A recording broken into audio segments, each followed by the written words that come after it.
The beef between Michael Bisping and Ariel Helwani is going nowhere, and now it's personal. It started with Bisping on Carl Froch's podcast, where he accused Helwani of pushing fighter drama and having a clear anti-UFC bias. Right? I think you're a dickhead. Carl Froch thinks you're a dickhead. I don't think that's because I'm trying to curry favour with Dana White. I just think you're a dickhead. And that's it. The narcissism of this guy. My God, it's hilarious. It really does drive me nuts that you go into that much of a detail and talking about working at the apex and getting pats on the head. And I thought, you know what, Ariel, I thought that was really too far. I thought that was complete bullshit, to be completely honest with you, because you know what? I get those same jobs. I work at the apex too. And I'll tell you what, whether I'm working 314 or the UFC apex, guess what? I get paid the same amount of money to be there, and it's not $5,000. It's Ariel, way more, multiples of $5,000, which just shows again how little he knows about the sport. And it's not surprising because the last time he was at a UFC event, because he said he feels sorry for me. Last time he was at a UFC event was UFC 199 when I became champion of the world, and he was thrown out because he can't keep his mouth shut because he can't toe the line, and now he's banished from the sport. So don't feel sorry for me, Ariel. I get to go to the events. I get to walk in and feel the energy and the vibe and the atmosphere, and I get to see all these young up-and-coming fighters and speak to them and be a part of it. And whatever capacity it is, I love that, and you love that, and we love that because this sport is part of our DNA. He's sitting there in his little broom cupboard doing like his CNN or BBC News version of MMA coverage, okay? And just shut up. Just let it go, Ariel. You're in your mid-40s, man. What are you going to do? Respond to everybody like this? Anyway, it actually makes me laugh. Helwani clapped back on his YouTube show, hitting Bisping with one of the harshest character breakdowns we've heard in a while.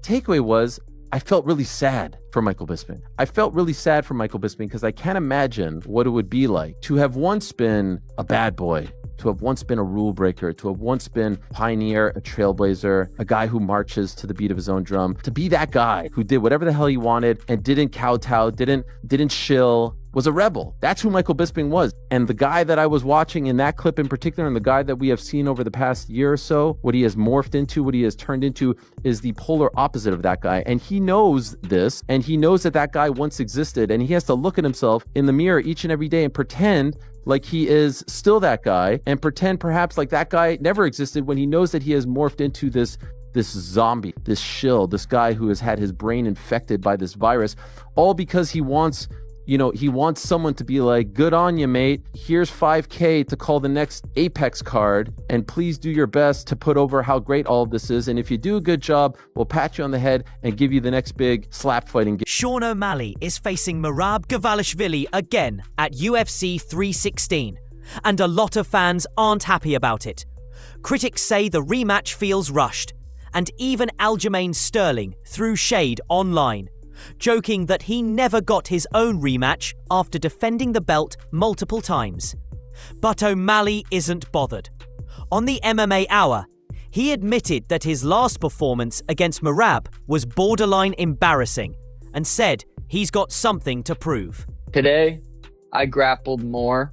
Just today, just this morning practice that I had, I grappled more today than I grappled last fight camp for Merab. Wow. That last camp was not a great camp. It was great for what I was able to do. And I'm not obviously going to, in the lead up to those fights, be like, well, I haven't been able to train very hard. I know I could wrestle better than I shown in that last fight. That was, borderline embarrassing what I was, what I was able to do again. Merab's tough. Merab's good.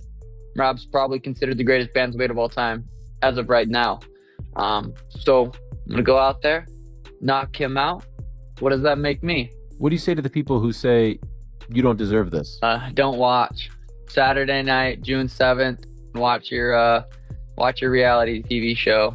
Don't watch. Conor McGregor's been off the fight calendar, but he's still living the high life. The Nelk boys dropped new footage of a wild night at McGregor's Black Forge Inn in Ireland, and the Notorious looked right at home with a pint in hand. What the fuck? What's the story, bud, alright? Let's go, let's get walking. An Irish storm is brewing. Get your tonic.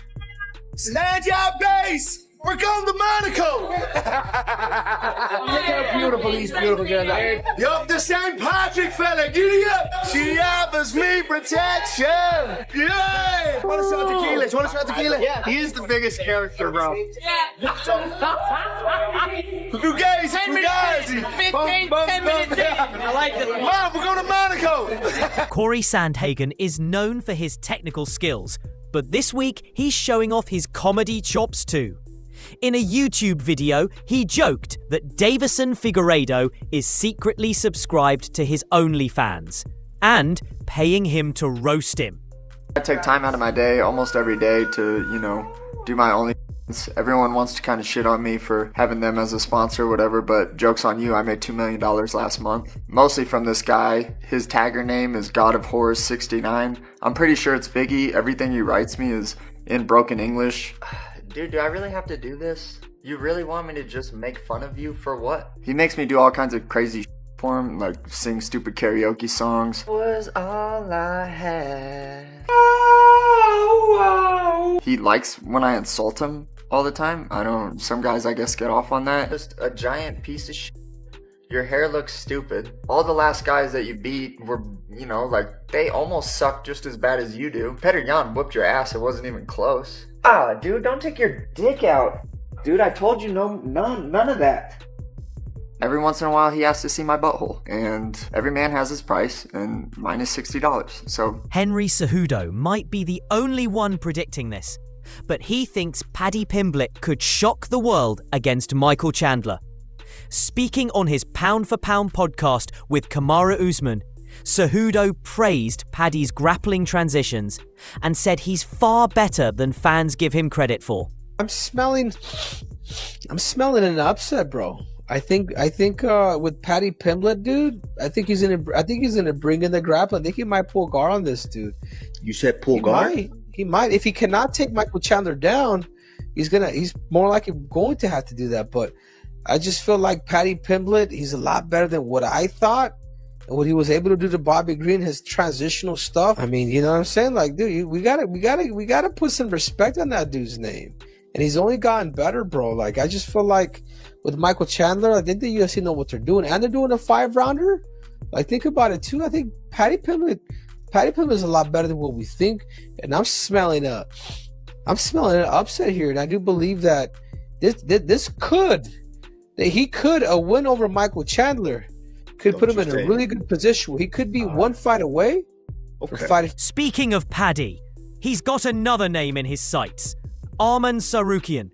On the Full Send podcast, Paddy accused Arman of faking an injury to avoid fighting Islam Makhachev at UFC 311. First in the top 10 I can think of who's under 35's Arman Tsarukyan. He's just a little posh boy who's had everything handed to him on a silver platter by his dad. Do you think he actually got injured or no? Or what do you think happened? No, he's a little ass. That's what you are, Arman. Little boy. And then he was doing them videos where he flips forward on his neck. Right. And then he's saying that he's got a bad back. Dana said, didn't he? There was Dana shot him down in that interview. I was like, whoa, that's heavy that. You don't want the boss saying that about you. But because he got asked, didn't he, is Arman still number one? Right. And he was like, no, he's going to have to go back to the drawing board. Yeah. He basically said that like doctors come out and Heather, the best masseuse and the PI, come out and they never said to him, you can't fight. He decided he's not going to fight. So basically, Arman, you shit your pants. Know what I mean? That's what you did. You farted and followed through and had shit coming. Arman didn't stay quiet. He fired back on X, calling Paddy a clown with a Beatles haircut and daring him to call him out next. New footage out of Dagestan shows Khabib Nurmagomedov doing what he does best, leading with intensity. Islam Makhachev dropped a clip from the gym where Khabib was seen scolding a teammate for missing training.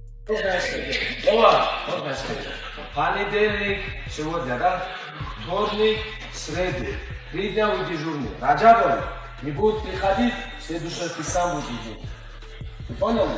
А ты для чего на время осталось? Я же знаю, я сказал, я знаю, не пришли, а я не пришел. Подожди, почему не пришли? А ты почему послал? Я не могу проспать, почему я... Подожди, а что входит у старшего дежурного? Следить за ними. А что ты сделал, чтобы ты следил? Они Подождите.